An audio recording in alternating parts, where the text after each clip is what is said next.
Welcome to Erotic Wisdom with Mrs. Love.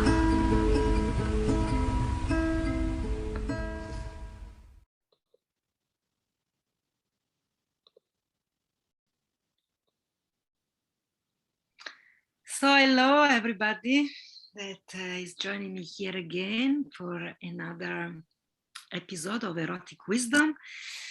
Today I'm sharing this space with my beloved friend and teacher and trickster. What did you say? Student. Student. And friend and enemy and triggerer and everything. Beloved Sy Tzu. Yes. Thank you for being with me today, Sy. Yeah. Namaste. Ciao. Ciao. Yeah. I mean, I wanted to introduce Sy in the fullness of our relating because it's one of these powerful relating that keeps unfolding, and it's so rich to have you in my life, Simon. And you know, in our time we had up and downs, we had moments where we were really deeply into each other's life, and then moments where we disappeared, and there were a time where you created a lot of pain in my body, another time where there was so much love and expansion, and so I really love this. I love that we can offer the whole spectrum of life to each other as friends, because surely, you know, measuring myself with you in our relating made me grow so much. And every time I wanted to point the finger at you because you made me suffer, I also had to look back at me and where were the places in me that were looking for suffering, or where I didn't speak my truth, where I was less than my totality in the meeting, and that hurt more than the one outside. So it's with a really open heart that I welcome you in this space today. Thank you. Yeah, you're definitely one of a kind. Yeah, you're the real profile of the tantrika, which is often a mirror. I think, you know, the good tantrika are a mirror. And my teacher in India, the teacher that taught me the tantra yoga, Bhagavan Sham, I remember telling me one day that when you sit next to the tantrika, you must always feel a little bit uncomfortable. Otherwise, it's not a tantrika. So there you are. As long as I get paid, it's fine.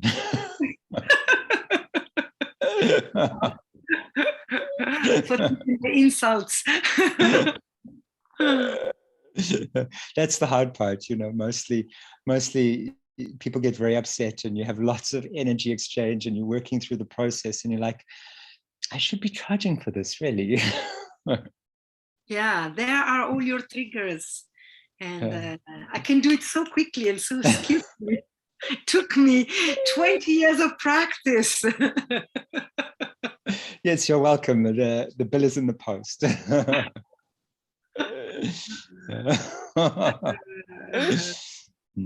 Yeah.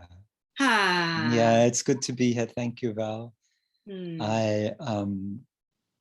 I've also just, our journey has been so lovely, and really the pieces you've brought to my life, I mean, most importantly is your being and who you are, and your commitment to the path, your dedication to this path of unfolding, of tantra, of living it, of the fascinating wonderment of it. You know, just, you know, when we started and you said Bali is a state of mind, you know, this of course is tantra, you know. Heaven and hell are right here always. I just need to tune in, you know. Yeah. And I appreciate that so much about you, but also the technologies which you brought to my life, you know, the tantra yoga, the Kashmiri massage, You know, the artistic, creative side, all our collaborations, everything. It's just, yeah, I love you. It's, yeah, I know the last few years we've been kind of like, you know, the paths have been a little bit, you know, we've been in our own wheelhouse, you know, doing a bit of our own work. But the love, I've always felt the love and connection. Yeah. And there was a time, I want to make a disclosure here, when we were running the sacramental sexual ceremony, the secret sacramental sexual ceremony. Not so secret anymore now. Now it's not secret. I want to put it out there. Because I was talking with someone the other day about it, because in the time when we were doing it, they were so secret. And now I see, you know, the mainstream and people charge so much money for this event, and we were completely undercharging. And I was trying to convince you that we should go global and make a fortune. I was like, come on, Val, you know, we've got something here. We are pioneering. We should go global and cash in. I've still been doing some of that work, you know, since you deserted me, abandoned me in it. Well, at the peak, when the money started to come in, that's my patterns. I walked away. Yeah, well, also just as it was kind of grounding, you know, in a way. Like, but I got it, because you know what it was? You didn't have eros for it anymore. It wasn't your excitement anymore to do it. So then you were like, okay, you know, now it's feeling like work. I'm moving on. And, you know, of course, the Sagittarius, I've got the Capricorn. Now it's work. Okay, now it's fun. Now it's getting hard work. Let's go. So, you know, but I think this medicine is still very much needed, because I think what happens is when people are trying to complete their eros or work through their eros in the wild, so to speak, you know, that's when it has impact on their relationship, it has impact on their family. You know, there's certain things, there's certain energies and experiences and explorations you can have in the container of the ceremony, in the container of the medicine, which if you do it out there in relationship or in the world, it's going to cause problems. It's going to cause heartache. It's going to cause a lot of drama. Yeah. But in the sacred container, you can have those experiences. You can live that life. You can complete those karmas, right? You can complete those unlived karmas in that container. And it doesn't have to create a lot of chaos or turbulence or drama in your life. And so then you can finish the ceremony, you can close it, you can exit the container, and you've received that medicine. And now you don't necessarily need to live that out. So I still think that it's a very valuable, important medicine.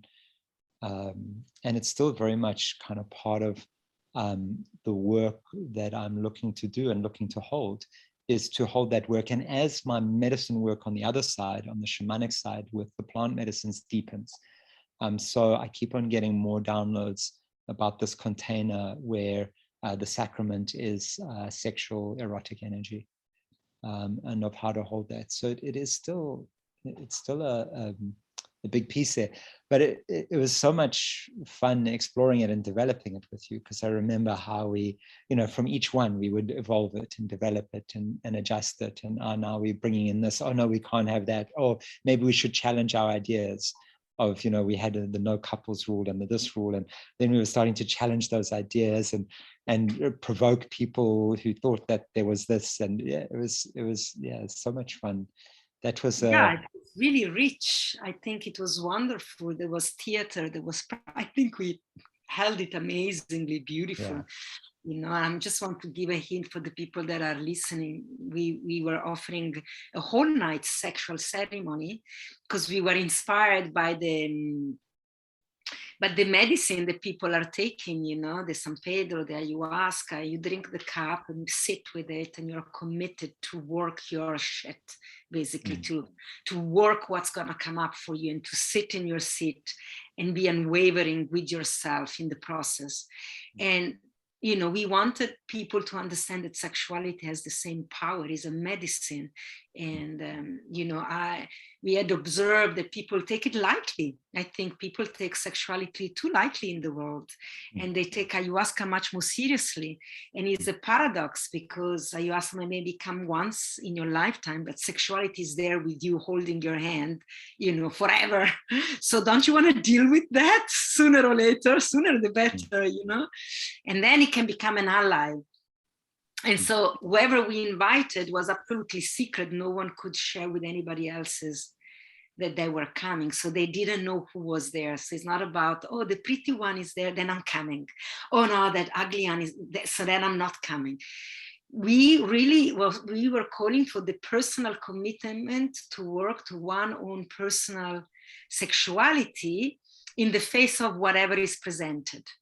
And so you couldn't know who else is there, and you just had to say yes or no according to your desire to know yourself. And then I remember we were like, the first hour of the gathering was the most exciting for us, watching him, because of course we knew who was there, and watching everybody quickly screening the surrounding, in terror. Oh my God, is there a pretty one here that I can latch onto? What is going to happen tonight? Am I safe? And, which is normal, it's part of the natural movement in everybody's body. And then the ceremony would start with practices and dances and meditation and group practices, small group. And so we would thread it throughout the whole night. And I remember I had a very sweet memory of you sitting in that big throne, and beautiful music played through the night. And it was very initiatory for many people, because we are not educated in this way in sexuality ever. And there is also this idea that when we are together all naked is going to be an orgy, and is doom or perverted. Play party. Yeah, yes, we're having a play party. True. This is what else it is. And instead we were all naked together with commitment to know spirit, to know God.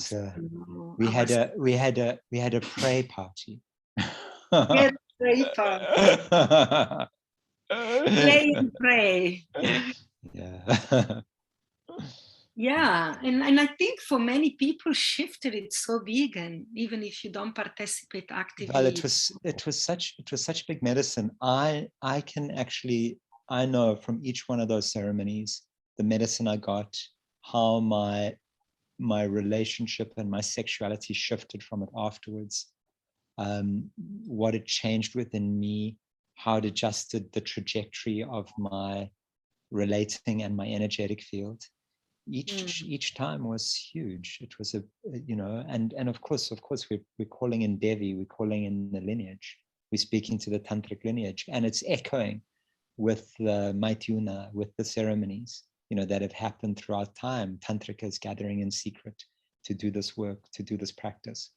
It has the echoes of that and the ripples, and the lines across space-time that we're forming, because in that zone it becomes timeless, and it connects with all the ceremonies which have been done in the tantric lineage in this way, working with this medicine. It felt very ancient also, as well as us kind of also working it out, because we weren't taught this. We were working with some of the ceremony structures that are used around the plant medicine work, but of course it must be different, because in those ceremonies they often have men and women on different sides of the room, and God forbid you take your clothes off. That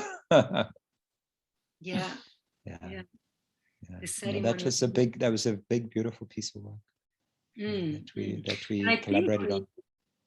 The medicine taught us, we were also devoted student of the power of sexuality, and I think that is the shaman, the one that recognizes that it knows nothing, and they bow to the teaching. And so I had to create a space for the teaching to come through.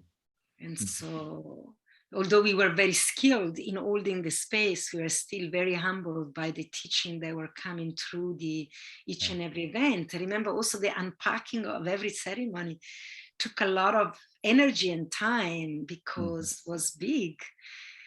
And then the reconstruction of the next ceremony. Anyway, I'm just putting it out there. Maybe in the next year we could throw another one of those.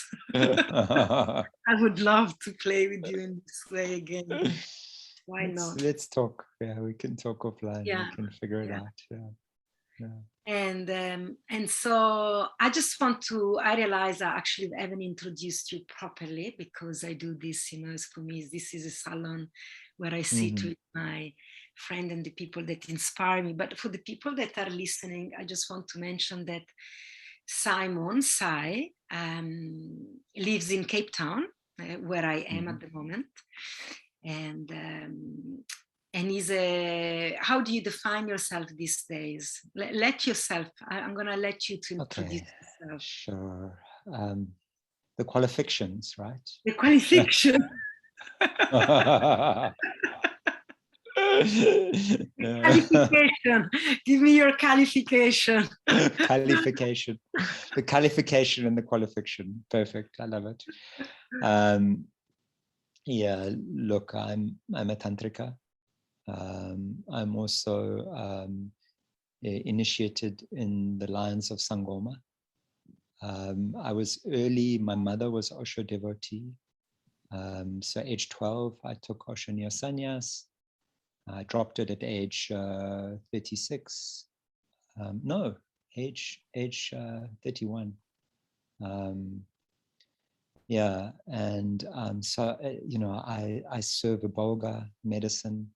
I've spent time in Gabon. I'm not Bhuti initiate, but I'm initiated into the Southern African shamanic lines of Sangoma. I'm a journeyer on the path of spirit. I'm a lover of God. And for me, it's been really about grounding that frequency of the divine into this earthly realm. And that for me is Tantra, that meeting of the holy and the profane, and how do we live with them together. And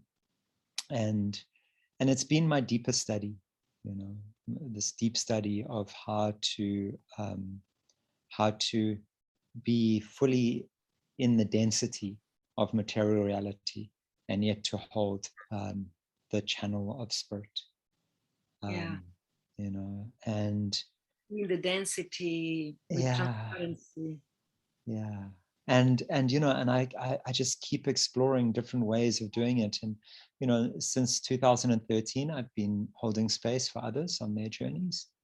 So the last 8 to 9 years, helping others in their exploration of becoming themselves. Ultimately, it's how do I become myself? How do I become a lover, a life artist? Artistry and love. And that's ultimately what has come down to me, the art and love of living. Yeah. And dying, of course. And the primary path, I think, has been Tantra that I've walked. But finding this also where it's really, I think it was your Bhagavan who told me, Whitney, another student of the man who was teaching Tantra Yoga, he was saying that shaman is an old tantric word for tantrika. So shaman, tantrika, that they're the same word. And I really, these are the two paths which I've really been walking, some of the various traditional medicine paths, the shamanic paths and the tantric paths. And finding that they're not really separate, that the rose has the flower and the petals, and it also has the thorns. And so the path of the ordeals, I used to see them as two things, the path of bliss and the path of ordeals. But then I would find that everybody on the bliss path was always suffering, and everybody on the ordeal path was always entering into these states of bliss. So I'm like, yes, it's one path, right? The thorns and the petals are inseparable. But really finding that way and finding the appropriate technologies, finding the ancient traditions which are shared and also useful because they hold such a lineage space and then also finding the new ways of totally reversing all of that and inventing on the spot exactly the medicine we need. And that kind of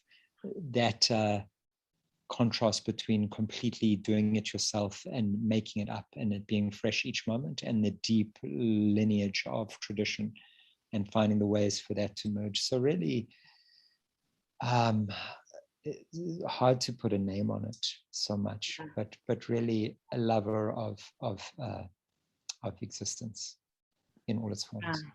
And I want to say what you're saying about using the ancient technology and then, break them apart and making it up on the spot. I think that's also where it's at. That is absolute spontaneity, and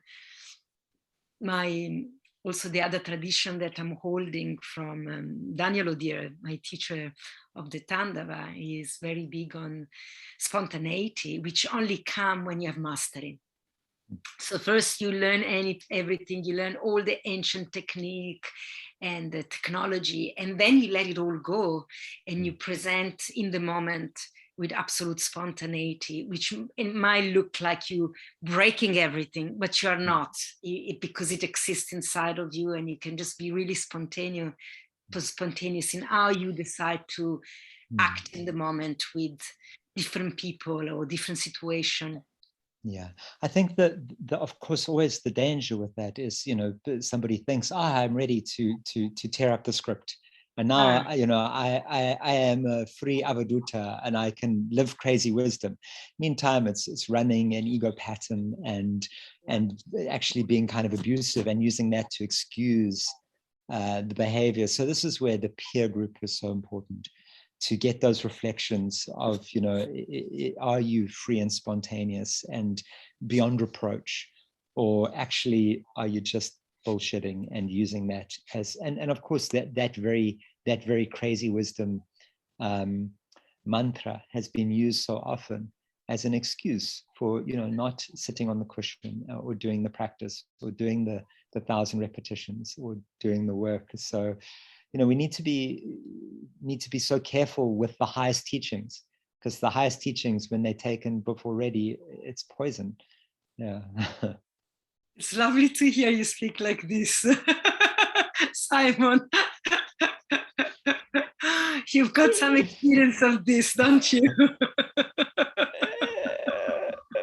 You've learned the hard way. I remember when I first met you, I was so intimidated by you. I thought you were a wild cowboy with no rules. The cowboy of Tantra. But,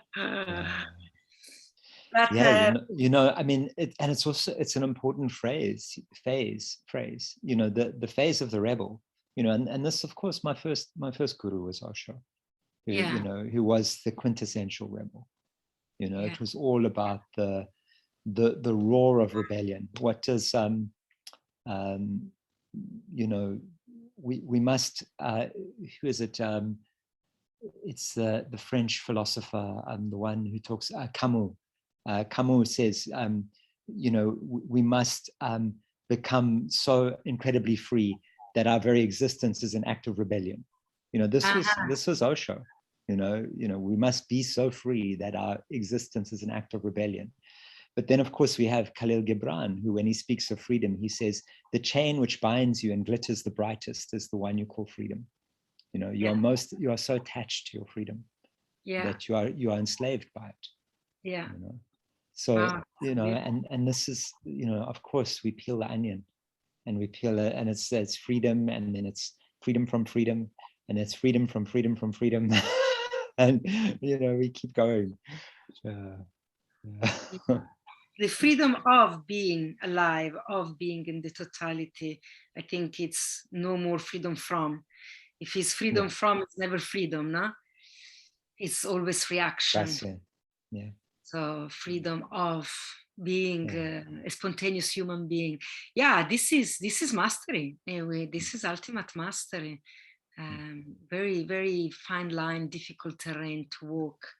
Padmasambhava, he says, although my view is as high as the sky, my observance of the laws of karma is as fine as barley flour.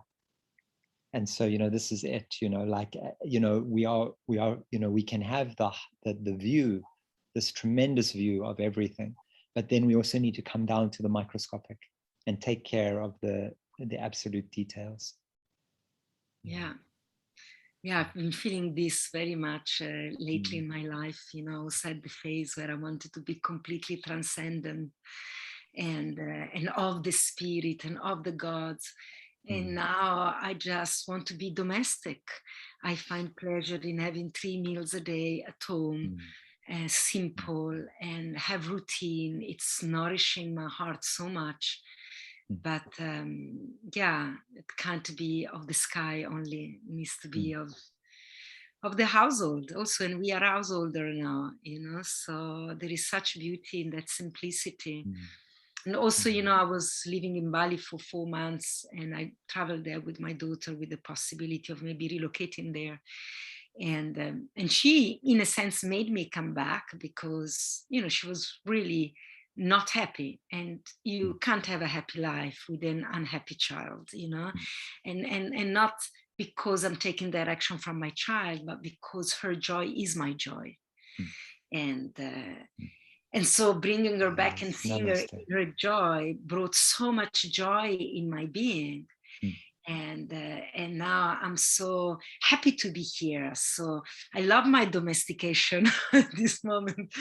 And coming back home, led by my daughter that says, no, here is what we're going to do because I want to go to school and you need to find a home. And it feels my actually next level of awakening in the domestic. So, but I want to take this conversation to a specific conversation, exchange, because I received an invitation from you, Sy, a few weeks ago that inspired me so much. It was such a delight to look at it and read it, and it awoke so many emotions in my body, so many feelings.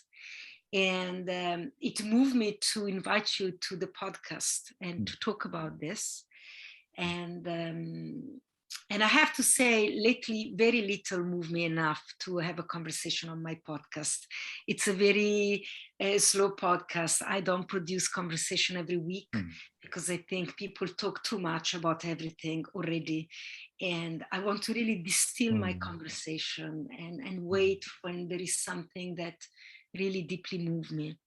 And this invitation really deeply moved me from you. And I think it's really beautiful that we can share it with the listener and people that would have an interest in coming closer and do the work, especially men. And in the current time, there is this awakening of the sacred masculinity. It's present, it's happening, and I've been sitting in women's circle for so long, for many years, for 8 years, 10 years, and the women keep hearing the women, and what about the man, and what about the man, and I'm excited that the time is now, that the work for the man is happening. And of course, it needed to happen first with the women to create this container, the womb. And the container is here, is created, is done. Now we're doing refinement. And so it's really beautiful to see that you're bringing forth this work with men. And I really love the way you presenting it, because I also see work done for men. And of course, I've seen it in Bali. It's an overload of all of that. And it's the warrior man, it's the new man, it's the new lover. There is always a flavor about it that is of conqueror somehow. This man, they must come together and cry together, but the crying is another things to conquer and go to, And we gotta find our tenderness together. It's like still climbing that mountain. Yeah. And the way your presentation landed in my mailbox was just like an hibiscus flower blossoming, or a rose unfolding. The tenderness and the care really touch me, really inspire me. And I passed the invitation to a lot of men in my life. Let's see which one respond. So I've got my phone in my hand because I've got the invitation here. Yes. And I want to read through something. So first, the name is called Vajra Heart Daka Transmission. And it's not a course, it's not a seminar, it's a cohort.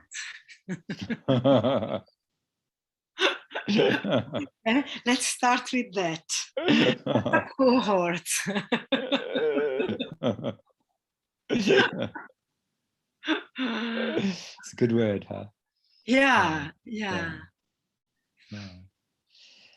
You know, I mean, as much as I'm inspiring this and I am encouraging and cheering this on, you know, I don't want to be the leader.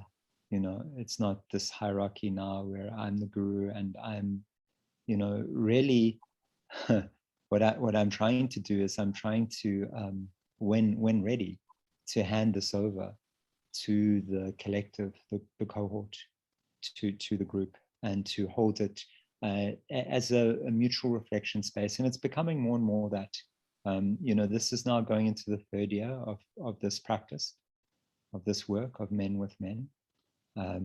There are, apart from me, there are 3 remaining from the first cohort.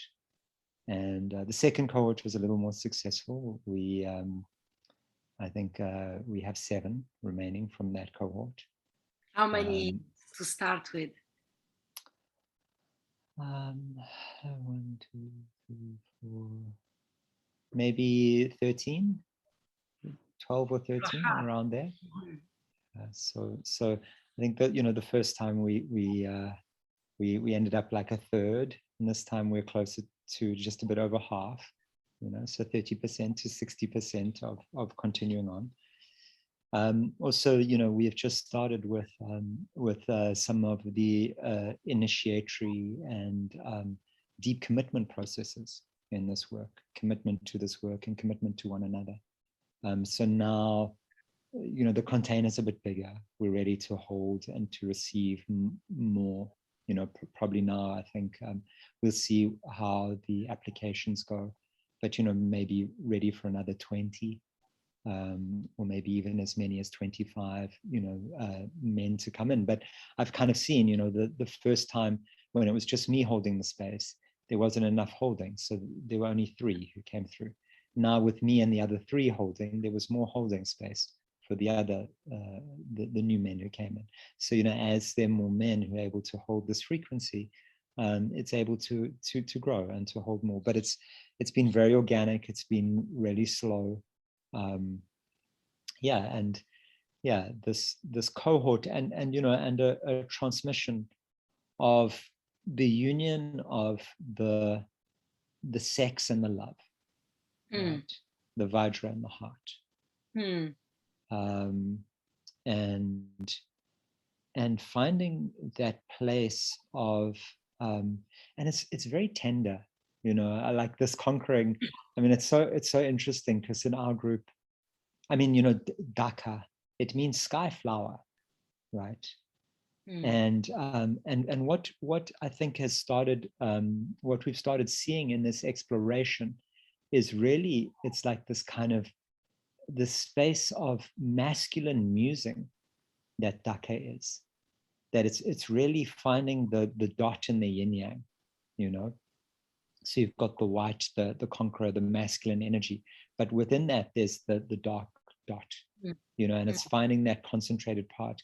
And interestingly enough, you know, Dakini has this kind of warrior sword of cutting through, you know, so it's almost finding the white in the black field, you know. So it's like really, you know, where Dakini finds this this cutting energy, Daka really finds this this sort of like very soft opening, where the, where, our genitalia, the male genitalia is very yang, but the male heart is very yin. It's very soft and it's very much receptive. And when you connect with that, and then that flow of energy between the yang of the sex and the yin of the heart. And so it's a strong masculine, but it's kind of supple. It's, it's less like a sword and more like a serpent, Yeah. It's got that kind of flexible strength. Yeah, please. I want to read a passage that you wrote that I really loved. This is a transparent, iridescent, diamond feeling way. So beautiful. The path of the unwavering heart. Here we embrace the never-ending process of unification of Vajra, which is diamond, is a Sanskrit word for diamond, and heart, love, and sex, learning and practicing being both lover and noble gentleman. A long time. The noble gentleman. It's so beautiful. Not a weekend course, not a set of teaching. It is a deep commitment to a different way of embodying masculinity, serpentine and supple, fiercely tender, and always as awake as possible. And I love this, that is as awake as possible. When I see all these courses that they promise things, all the things that every course on the market today are promising, I know is not true, because if they were true, we don't need another course ever.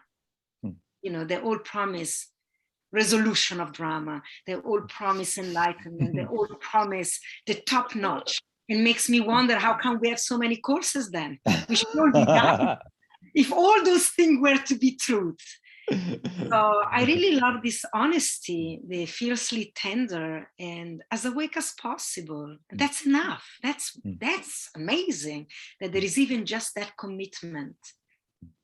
And serpentine and supple would be a beautiful way of masculinity. And so maybe you want to speak a little bit how it structures. It's not a weekend course, and it seems like even a year maybe is not enough. We're into year 3 now, so yeah, the way we do I it just is... want to add this. I remember one time I challenged you when you were with your first cohort, and I said, but how are you going to handle? How do you know that these guys are ready to be Daka just after 1 year? And you told me, yeah, I just trained them, but I'm not qualifying them. Yes. They're not ready. There's no qualification. It's not promised, I'm going on for another year and another year. I don't know when I'm going to qualify them. Yes. Yeah.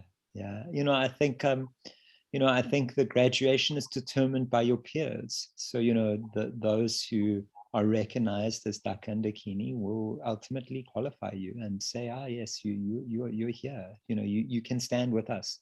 Otherwise, you go and sit at the top table or the whatever table it is. And, people are polite, but they're not really sharing their food with you or something. Like, maybe you're not quite ready. And we've all seen this, people who claim the title before readiness, because there isn't a certifying body. It's not like, oh, you've done the exam, now you get the stamp. In a way, we do self-certify in this path, but, it's very embarrassing if you jump up and you go, right, I am, the great one, this and that, But it was interesting in the last, I should say, okay. In the last ritual process we did, I received a new title in that process. I received this title, Siddha, appeared. I'm like, what's this? I'm being told Siddha now. I'm like, okay, I must go research this title because see what it means, So it's the journey. The structure that we have is what we do is we meet every Monday, and one Monday is for transmission. It's Moon Day. Moon Day, yes, the day, the crescent moon of Shiva, right? Yeah, and 1 week is transmission. And sometimes the transmission is from me. Sometimes I invite a guest. I would love, invite you. invite other people. Actually, we've had almost no guests, but the idea is now we're kind of entering that phase now where we want to have more guests to come do transmission. And then the second, then the alternate Monday is into small groups, 3, 4, and it's unpacking and exploring and sharing and the technologies and the teachings and what am I working with and what am I going through, and really releasing parts and pieces. And then there's another transmission, and so it's just this sort of rhythm. And then eventually we're like, it feels like it's time to enter ceremony. And then we synchronize and we enter ceremony together at the same time. We say prayers, we call in the frequencies, and we do practice, ceremonial practice. And then after ceremony, we share, and we share our work. And so it's this sort of like slow cook of moving through the layers, and then it becomes apparent the medicine that different people need, so also with this particular, with the last cohort, the 3 from the first cohort and I had we would chat, how's so-and-so doing, how's so-and-so doing, so-and-so needs a bit more of this, have a chat with them. And the more experienced ones, the journeyman cohort, we're also holding the freshmen who are coming in. So I think of that, the American schooling system, you have the freshmen, and then you have the sophomores, and then you have the seniors, in the 3-year process that they have. And so the freshmen are fresh and the sophomores are somewhere in between, and then the seniors are more senior, and they've just been at it for longer. But it's like, it becomes apparent that certain people need certain things, and they're invited to do that work. Do they have homework? Do you give them homework, assignments, or things to do? I try, and sometimes it works, sometimes it doesn't work. Sometimes they're terrible. And I'm like, okay, who did that meditation practice? And then one person's like, yeah, I did. I'm like, okay. But there's no energy to have this force at all. So I can never go like, oh, you didn't do your homework, like now you're in trouble. It's like, okay, well, I'll bring it up again maybe in 3 or 4 weeks. Like, this is a really important piece. Please do this. And if there's no arrows for it, nobody does it. But if I keep asking long enough, then eventually people do. And and then sometimes I point out, oh, okay, we're coming to a place where we're going to maybe ask some people to leave, and those who've not really been participating, just think about, is this the right thing for you right now? Are you really participating? Are you willing to face yourself in this way, to do this work? And then sometimes it's like, I don't think it is right, and then normally, we have a conversation and that person's like, yeah, I realize I'm not really participating, I'm stepping out. And they step out. And then also, because, at a certain point, it becomes aware that the whole frequency is getting dragged down by certain energies, which are not participating fully. So it's like, if you don't participate fully, it's fine. It's so spacious, it's kind of like, some people, and, if somebody's missing a lot of calls, they you haven't seen them for, a month, or they make 1 call a month, then it's like, are you here? Are you really doing this? Because you're not making the calls. There's no rule that you have to make the calls. But if you're not making the calls, then why are you here? Let's just be honest about it. I've been making the calls for 3 years. So, it can be done. It feels for me that really is a calling for devotion, like the way you present it. It's a Vajra Heart Daka transmission. It's not a course to gain something or to gain the title. It's to receive a transmission. And then, as you say, the title will arise in the being spontaneously if there is enough devotion. Because also you're charging very little. When I got to the end and to see the exchange, it's a symbol almost financially. And so, in this world, I see we consuming spirituality now, like we consuming the resources of the planet. It's sadden me deeply, you know, and especially when the rare time I go up on Instagram and I see the spiritual market, it's like we consuming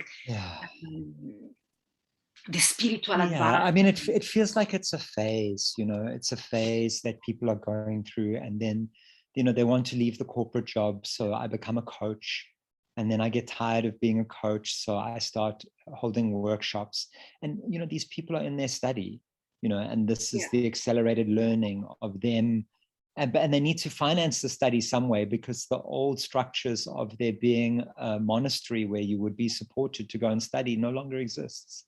And the kind of monasteries which we need no longer exist, where you can go and enter into the monastery and be supported. So it's like, okay, we're late Kali Yuga capitalism. So the monastery must look like the spiritual marketplace. You know, this is the only way. You know, so it's like, yes, I feel that, you know, probably giving sacred hand jobs and you know, financing your spiritual journey that way is probably more honest than posing as a teacher and, you know, getting people in. But, you know, those are the real warriors, you know, the ones who are willing to do the spiritual hand jobs and make their living that way. Those are the ones I bow to, you know, because that is the true you know, that is the true being in the, you know, in the charnel ground, you know, of human sexuality, which has, you know, so much challenge about it still. But my point that I wanted to make here is, thank you for this reflection. Actually, it gives it a beautiful context to look into that when I feel so saddened. So thank you. You give me a beautiful point of view. But the way I was saying this, that everything this day is so expensive, but people then, I notice the student pay the money. The more they pay, the more they show up. And you're doing it in the opposite way. This is not a big payment. How big is your heart? How big is your desire? How much you really want to be part of this? You know, you have to still participate, although there hasn't been the promise of anything to be gained also, but just to be in the fire of your love.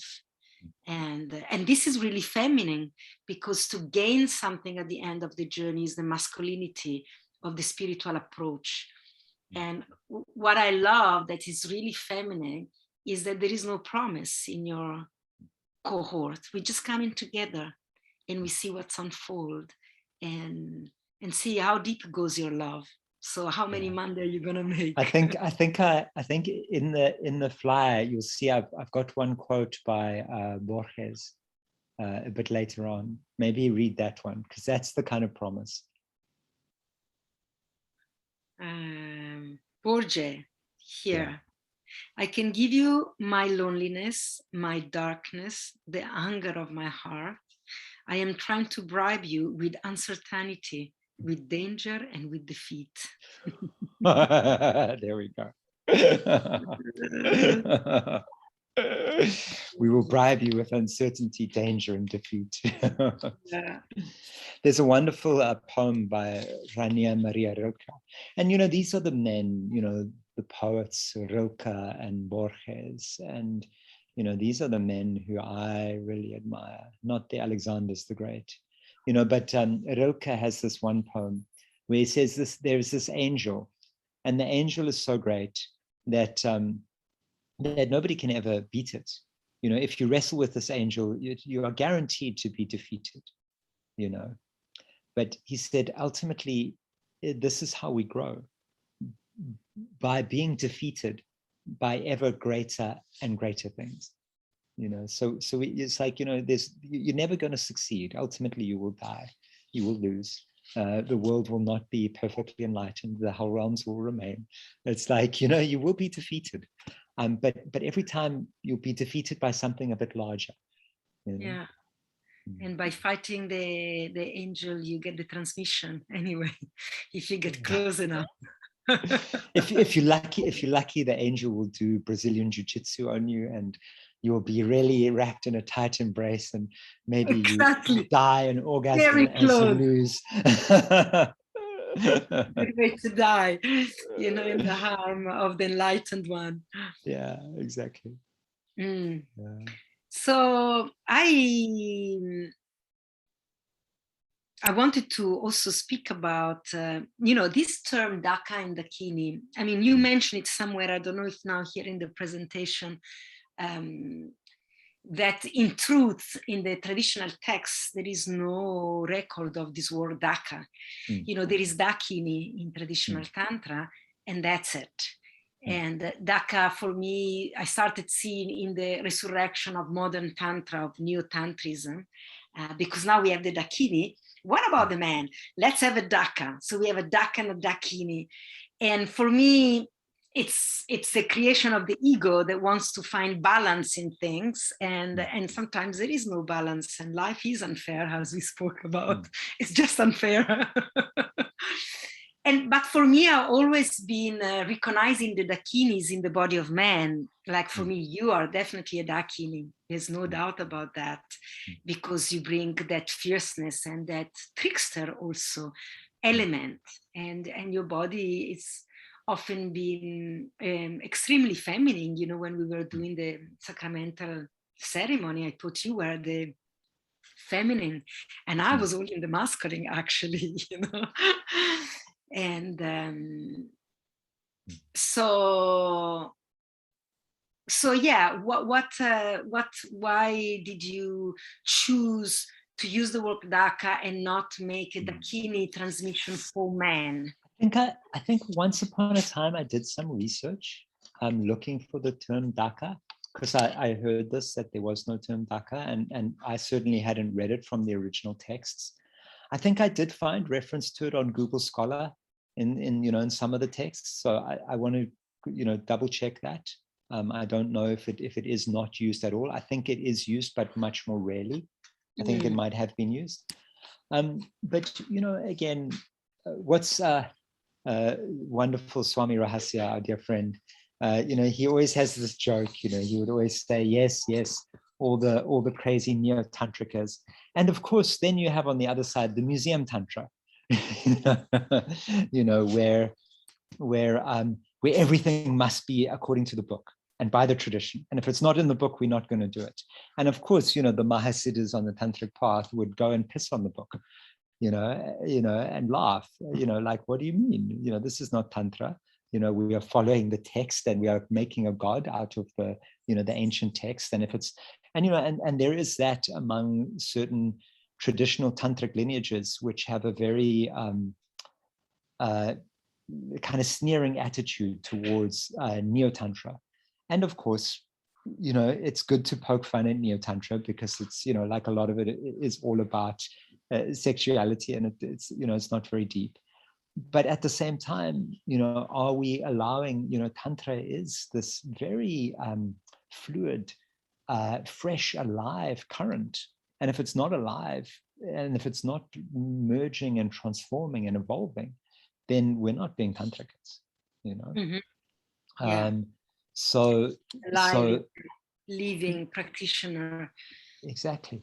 So, like always, it's again, always, as usual in Tantra, you're walking the razor's edge. And, it's this razor's edge between becoming fluffy and losing the depth. And then also renewing and reviving and having this revival. And this is where it's really beautiful, that there is this kind of revival of traditional Tantra, where people have got bored of Neo-Tantra and they've been like, okay, there's got to be more to it. Give me a mantra, please. Yes. True. Can I do some puja? Can I understand a little bit, about, what is Mahamudra? So that's why I'm asking, because in the Neo-Tantrics current, I see that often the word Daka and Dakini relate to sexual shaman, or men and women that use practice and technique particularly oriented towards physical sexuality. And so sacred hand jobs. And so if you're a Daka, you do yoni massage, And if you're a Dakini, you do lingam massage. Yeah. This is the way that this immensity has been brought down to such a limited detail, which for me, it's a little bit of a pity, because I think, let's call it sacred hand job, is very clear what it is. It gives power to the hand job that is holy in itself. Why not? And instead, I saw that in the current, this contemporary current, it's almost hiding behind a jargon that that seems so spiritual. And then actually, what we really want to do, we do the sexual awakening work, which it's beautiful and it's absolutely essential. Don't get me wrong. There's nothing unholy about that. But sometimes I think we'll be more honoring of the work to call it for what it is. It gets a bit confusing, you know. Yeah. If someone is a Dakini, means that she's gonna do erotic work with men. You know, often I get approached like this as a Dakini by men that just want to engage in erotic work without also bringing the study and the practices. And so I just want to read this piece, because then maybe you can give me a full answer about it all. So there is in your invitation that there is a chapter that says for the who, and you invite the men who wish to dwell as much as possible into the mystery of the feminine current while embodying as a man, opening the gates to sexual integration and healing, either in relationships or even professionally. I must confess, my hope is that those who undertake this training will, once the sexual eros is stabilized and the integrity grounded, consider holding space for women or a beloved's awakening and healing. This work is so needed right now.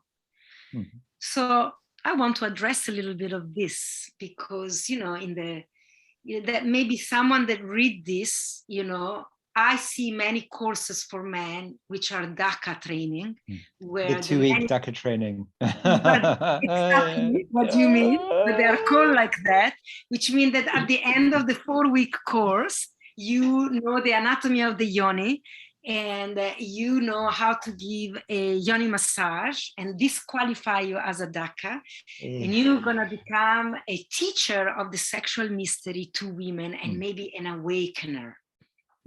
And I had words with Charles Muir about just this topic. And I said, are you fucking joking? You're calling this Daka and Dakini training and you're giving people 2 weeks training. I said, and it's not even, I said, I don't care about your marketing and you're selling your course, and I understand you want to make money and you're using the terms to make money. That's fine.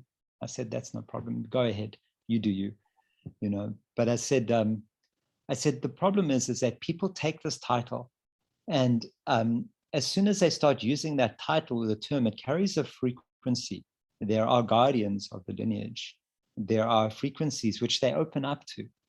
And this is going to then start to cook them really hard, right? And maybe they're not ready, and maybe they're not agreeing to be cooked. Maybe they wanted to just give some holy hand jobs and learn how to light some incense and learn some anatomy. And they didn't want to be a Dakini and be cooked in the way that you're going to be cooked if you start to claim this title, because it has a weight behind it and you suddenly start using it. And I said, so you are inviting people to take this title after a 2-week course, and they are going to get cooked. And I said, and the karma sitting behind that cooking, I said, you know, is really immense. And he came out, he responded to me and he said, it's fine, I'll take on all the karma. And I said, okay, we hold you to that. Yeah, but does it take the cooking? How do they deal with the cooking? No, I mean, come on. It's like this whole story. It's really, look, I used to get very upset about it. And, you know, I used to want to, you know, reclaim the word tantra from, you know, from the back page of, you know, the erotic masseuses and the weekend courses on sexuality. And then, you know, I had to sit with this because, you know, this was my own reaction, response, discomfort. And who am I to question Devi and the way in which she is bringing forth the creation? and then I'm realizing, well, maybe it is using the good old tantric bait and switch. It's using the allure of erotic, the allure of sexuality to draw people in. And indeed, many people, they start with neo-tantra and then they take more steps and then they discover more and then they find your work and they're doing neo-tantra and they're doing some sexual awakening work, and then they discover Valentina's work, and now they're practicing Tandava, and they are doing Kashmiri massage, and they're doing Tantra yoga. And then they discover some mantra work and some mantra teaching, or and then suddenly the work's going deeper. And all of this being drawn by the allure of the erotic. But also, what does Tantra do? It always goes to the place where there is the greatest shadow, where there is the greatest compression. So, and sometimes it was around, the Tantrikas were the wizards. They were the ones who were casting the spells, or they were the ones doing some sort of sacrifice. It always goes to the place where there is the greatest shadow, where there's the greatest rejection. It goes to the charnel ground. So in our culture right now, that charnel ground is human relating and human sexuality. It's such a disaster. It's so broken. The relations between men and women, in our love, in our relating, in our sexuality. There's so much wounding. There's so much pain. There's been so much suffering from childhood, which we have. So of course, that's where Tantra goes, and it becomes all about that. Maybe in 300 years, it's going to be all about eating. Or it's going to be all about meditating. It's going to be all about something else. It's going to be what is, where is the compression? That's where Tantra will move. That is how the current flows. And it's weaving and integrating that with the awakening frequencies to bring the rainbow into that place of darkness. So poetic. I love that.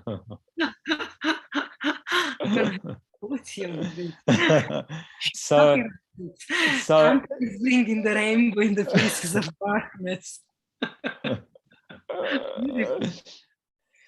But in your cohort specific. Yeah. So in my cohort, what's happening now is there are a few online sessions are happening. So this is after 2, almost 3 years. And it's like, okay, now and I've said to a few, you're ready to practice. Start with holding space online around it. So we're not even in person yet. We are in the Zoom era. So start there, and just start in that place. And interestingly enough, a lot of the cohort are in quite committed partnerships. So the idea of them suddenly now going and doing touch work practice, it's quite activating for their partners. So they've been like, oh, I can't really do that yet. So I'm like, perfect, this is great. You work through it with your partner. When the readiness arises in you, maybe the readiness arises within her, and it's already at the same time, and it's not going to cause any ruffled feathers in your partnership for you to be doing this work. And it's actually really nice that they are in a partnership, because that just grounds it so much.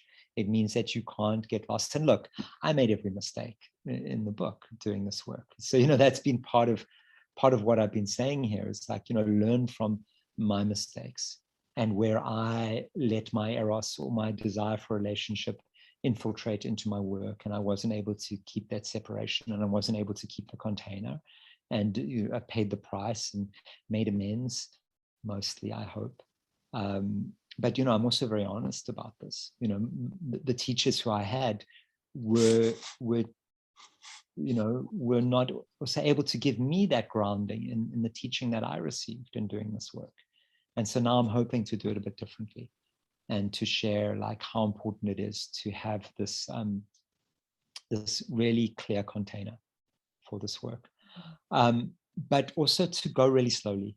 And also the key thing is you need to work through your own eros and stabilize that. And it's not to complete it or not have any eros, but you need to really understand where's your sexual wounding, where's your what's driving you in your sexuality, and you need to start completing some of your sexual karmas. And then on the back of that, then you're actually able to hold space for somebody and do some of the work in the realm of sexuality. And I think it's important to acknowledge that that is still a huge part of the human experience, and it's associated with Tantra for a reason. It's not that it's wrong. It's just that maybe it shouldn't have, people need to be corrected that Tantra is sexuality, but it's not only sexuality. It's much, much more. It's being sexual with reality, in a sense, for me. Yeah, namaste. With the whole experience of being alive. Yeah.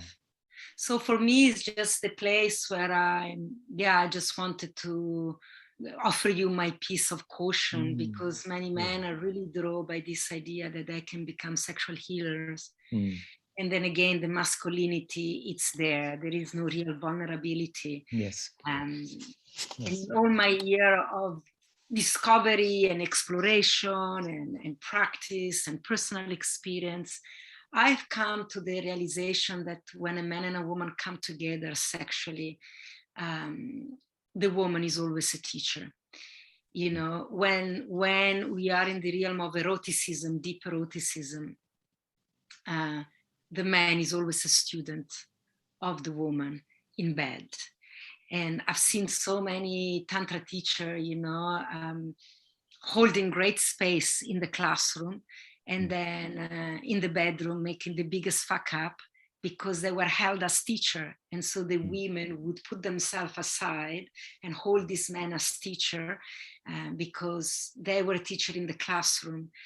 And I really realized that, when the penis entered the vagina, the man it's a student, but the woman also is a student of the mystery of sexuality, which she is the container. Yeah. And so I've really like to share this with men that are on the path of healing as well, just to have this humble approach that, maybe in the classroom, of course, there could be a teacher of classical Tantra or even female anatomy that is more well-versed than a woman herself that never looked into the book.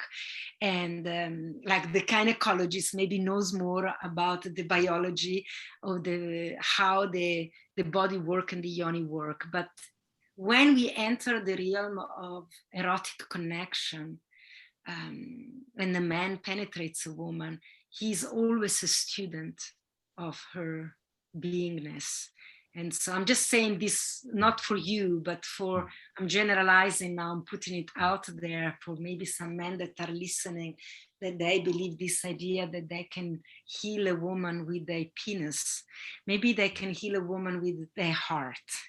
But certainly so the heart must bring their offering in humble devotion. But when the penis enters the yoni, always has to happen with utmost humble devotion, and knowing that that's when we enter the mystery of life, not only of love, but of life itself in the womb. And so in that moment, no matter how well-versed or well-trained this man is, in that moment, he becomes a humble student. And by doing that, it would serve whatever needs to be moved. Well, I think this is the point, or a point, is that in order for the man to be the servant, in order for the man to hold space, to actually be available for the process that, because when a woman is moving deep in the sexual mystery, the man must be able to be present, to be truly present. He must be able to not be going into his own erotic fantasies. He must be able to not be going into his own explosion ejaculation necessarily. He must also be able to hold her tears, hold her rage, to be present for that. And that is where the healing transmission comes, and can come. And that is how a man can be of service in the holding of the space. In the bringing of that diamond. The diamond through which the light refracts to make the rainbows, right? And that requires doing this internal work, doing his own work in relation to that, in order to hold that space. So it's not a doing, right? Yes. So nobody can heal anybody else. Yeah. What does Osho say? He says there's nothing you can do to become enlightened. It is completely an accident. Meditation makes you a little bit accident prone. So it's like this. You can't heal. There's no guarantee that it's going to work. Even the great Mahasiddha, who can arrive. We can have Drukpa Kunli or Padmasambhava in the room, and maybe it doesn't work out because it's just not the right connection of frequencies, that is actually happening. It's like, it makes me think that healing is like offense. It cannot be given, it's only taken. You can't give healing, but if I'm ready, I can take the healing from this encounter. Right. And if possible, to create the space, because it is, and there's also, primarily, I'm really in deep agreement that mostly men should be working with men and women should be working with women. But there are times when in the work, not in our loving, in working, that we do need the polarity to work with. So men do need to work with women and women do need to work with men, at certain moments. And it's how then, is that moment. So now a woman has done a lot of work with women, and she's done all her body work, and now she's ready to confront that, the childhood pain and the healing, and that's going to need to happen with the body of a man. Is it always right that it should be her lover? Does her lover have the skills? Does her husband have the skills? Is he the right person for it? Sometimes not. Sometimes it's better that it's not the husband, because there's going to be a rage, or there's going to be something come up, and the husband's going to take offense, and next thing the relationship's going to be spun out. So maybe it is, I really feel that there is a role, in this work for those who are able to hold space in that moment of the unfurling of ourselves in our deep sexual essence. And so, I think that there is a possibility for that. And so, as much as the Daka and Dakini trainings and whatever, they're mad. And then, you look at the more formal places where they're doing what's it called, the sexual surrogacy work, and where they have the bodies and the psychologist tests you, and and it's got all these various strong rules, and and I think obviously those people do amazing work also. Is there something in between, and and where we can also be saying the prayers and call in the frequencies and the energy of the ritual, which we know is so strong? And I'm not saying I have an answer there, because there aren't any graduates, or there it's not being tested. But I'm saying we're willing to be in the exploration and the investigation of this. And I'm saying we're going really slow. And then after every session, even if it's just a talk session, come back with the pod and with the people and share and unpack. And also always it's known that that this man, if some of the men in my group, if a woman is working with the men in my group, they know that if there's any issues, they can come to the group and they can raise it. So there's a place to go and to say, it's not just some random guy who found on Craigslist, or who you're now working with. It's somebody who's part of a study group, a very sincere, devoted study group, who's been working for a long time, and who also invites the reflection of women of power. Always, at some point, the men who are in the study, I always say to them, I say, go and work with, here are these women. Here's a list of 5 or 6 women who will put you through your paces. After working with them, you will know, where you're at. They will give you a very clear reflection of where you're at. Beautiful. Yeah. Thank you for that. I feel Yeah, your sharing was very, very rich, and yeah, blessing. Thank you. Blessing on Yeah. this work. You know, Yeah. it was the same as you know, like the woman was saying, where are the men? Where are the men? And I always got that question. And for a while I tried to be all of the men, you know, in my youthful arrogance, let's say. It's like, no, why do you need all these men? I'm here. You know? Which was John's joke, you know, but yeah, you know, I think I started taking that seriously. I was like, okay, well, let's start this work then. Let's invite some men. Let's see who wants to do this. And there are men, and it's been so amazing, Val. It was interesting. There was this moment in the first cohort, and the group had split. And in one group, there were all the fathers. And in another group, there were all the yogis, you know, and the yogis and the fathers were walking together. And I was between both groups. And I was kind of moving between these groups of the yogis and the fathers. And eventually the ones which continued were the fathers, because they've got the stamina, you know, the parenting, it teaches you this real stamina to keep going. And also I think that devotion of the heart. And so, you know, it's been really interesting to see the evolution of this practice and to see who's stayed with it and stayed with the work and been able to continue to surrender deeper and deeper into it. And I think the fathers also have selflessness, you know. Yes.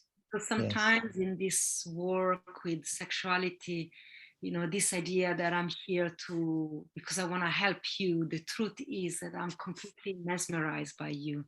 And I think the truth for many men that are completely besotted by the exquisite beauty of woman, why not? I mean, Devi is enchanting. And instead of being vulnerable and admitting that, they become the healer because I can help you. And in reality, I'm serving myself, but it looks like I'm serving you. Yeah. And so when I'm hearing you talking this morning, what I'm receiving is that you are very aware of this dynamic. Maybe you know it for yourself too. You've been there. And there is so much vulnerability around this now that and in this work, it looks like first and foremost is the work of self-development. And even to do then hold space for another, it's still my work for my self-development. That's what I'm meaning. Then we become also student. Me too, as a teacher, I'm still a student. My student tell me how to be a better teacher. My student teach me how to teach, you know. And so I'm always humbled by my students. So it also, though it appears, you know, I'm here to give, I'm always receiving. And the fact that I know this allows me to keep the work moving and doesn't get entrapped in the ego. Yeah. And it's been the most precious space, Val. You know, like the men who are doing it now, they value it so much. They're so grateful.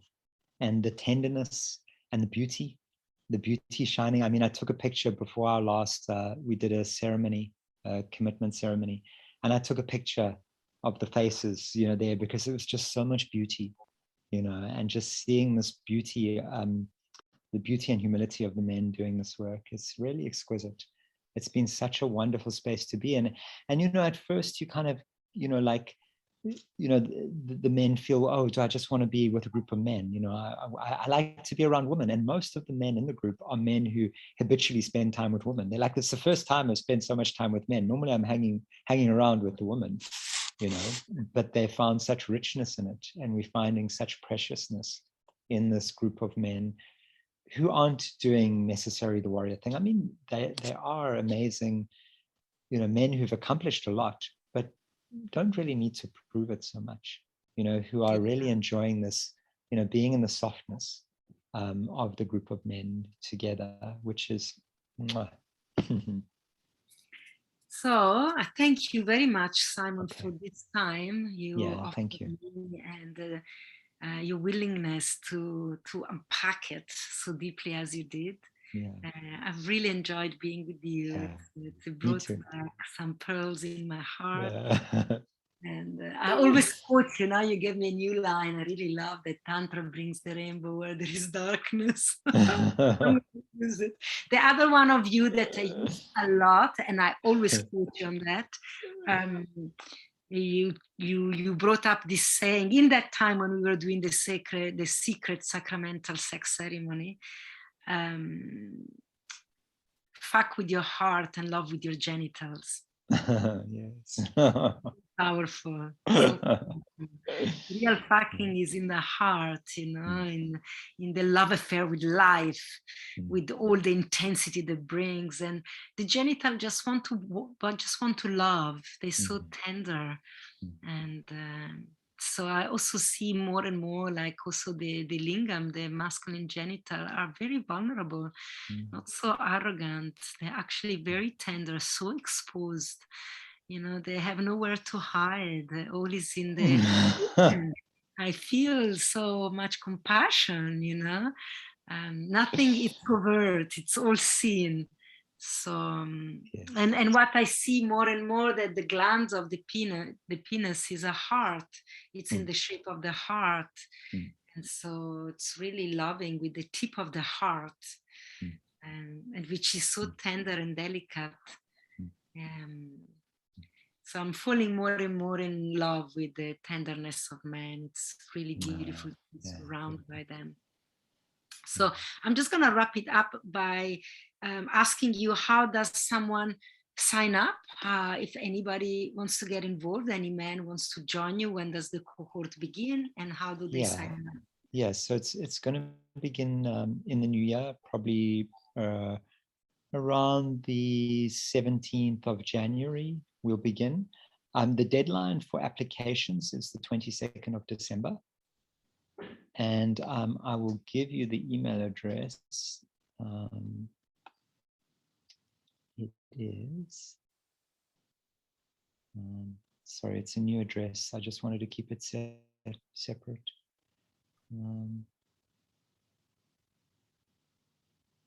It's Sy at VajraHE.art. Okay, I will write that also in the Write comments. it down. Yeah.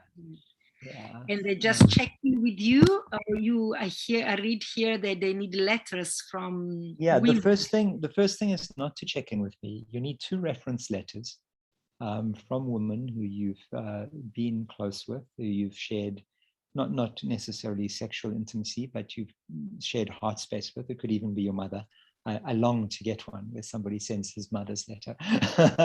But it's to share the fire with the women, and they must write why you're suitable for this program. And so 2 reference letters from women, and a letter from yourself saying why you wish to join. Yeah, and it's based on those letters you will enter into the work. All right. And so the practice really begins with that, because it's quite tender to ask for those letters. And who do you ask? So this is, of course, it's like our secret ceremonies. The practice began with the invitation. Some people never came, but they got a whole lot of transmission just from receiving the invite. True. Some people never came, and yet they did the hardest work. So if someone would like to give a link to access this beautiful invitation that you sent to me, is that on your website? It's not. I will put it up. I will put it up there. I will put it up online on my website, and I'll send you the link. I'll do that later today. So the website is sytzu.org. Yeah. And I've been exploring it before this call, and you have some really exquisite blog posts. And one of them was about the beginning of the cohort. Now I remember where I read about Dakini and the words, and it's a beautiful read. So I want to invite people that have, that they feel inspired by this, even if you're not going to join Sy.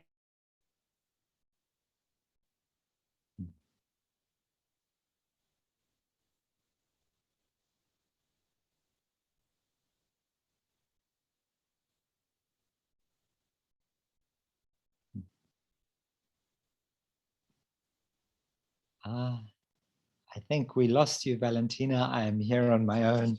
I have the microphone. Haha. Yes, so I guess I will wrap it up if Val doesn't reappear. I don't know if it's still recording because maybe it's recorded on Val's computer, in which case it's not.